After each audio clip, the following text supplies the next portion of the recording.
രഹസ്യഭാഗങ്ങളിൽ ഉൾപ്പെടെ ഒളിപ്പിച്ചു കൊണ്ടുപോകുന്ന മദ്യക്കുപ്പികൾ വീണ്ടും കൈനീട്ടി വാങ്ങേണ്ട ഗതികേടിലാണ് ഇപ്പോൾ ബെവ്കോ ജീവനക്കാർ. പ്ലാസ്റ്റിക് ബോട്ടിൽ മദ്യത്തിന് 20 രൂപ നിക്ഷേപം വാങ്ങുന്ന ബെവ്കോയുടെ പരീക്ഷണ പദ്ധതിയിലാണ് ജീവനക്കാർ ഒന്നടങ്കം വലയുന്നത്. തിരുവനന്തപുരം, കണ്ണൂർ ജില്ലകളിലെ 10 ഔട്ട്ലെറ്റുകളിലാണ് പരീക്ഷണാടിസ്ഥാനത്തിൽ പദ്ധതി നടപ്പിലാക്കിയത്. എന്നാൽ ഇതിനെ നേരിടാൻ മദ്യം വാങ്ങാൻ എത്തുന്നവർ നടത്തുന്ന തന്ത്രങ്ങളാണ് ജീവനക്കാരെ കുഴയ്ക്കുന്നത്.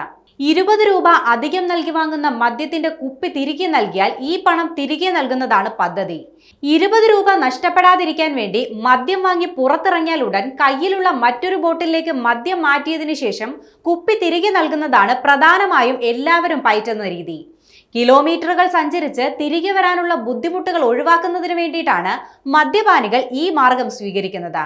രഹസ്യഭാഗത്ത് കുപ്പി ഒളിപ്പിച്ചാണ് പലരും മദ്യം വാങ്ങിപ്പോകുന്നതും തിരികെ കുപ്പി എത്തിക്കുന്നതും. ഇത് കൈനീട്ടി വാങ്ങേണ്ട ഗതികേടിലാണ് ഇപ്പോൾ ഉദ്യോഗസ്ഥർ. ഇതാണ് ബെവ്കോ ജീവനക്കാരുടെ ഇപ്പോഴത്തെ മറ്റൊരു പ്രധാന പ്രശ്നം. ഇതിലൂടെ രോഗങ്ങൾ പടരുമെന്ന ആശങ്കയിലാണ് ഇവർ.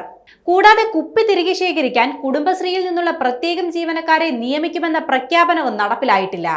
ഇതോടെ വിൽപ്പന, കുപ്പിക്ക് മുകളിൽ സ്റ്റിക്കർ ഒട്ടിക്കൽ, രസീത് നൽകൽ, ഒഴിഞ്ഞ കുപ്പി ശേഖരിക്കൽ, നിക്ഷേപം തിരികെ നൽകൽ എന്നിവയെല്ലാം കൂടി ജീവനക്കാരെ വലയ്ക്കുകയാണ്.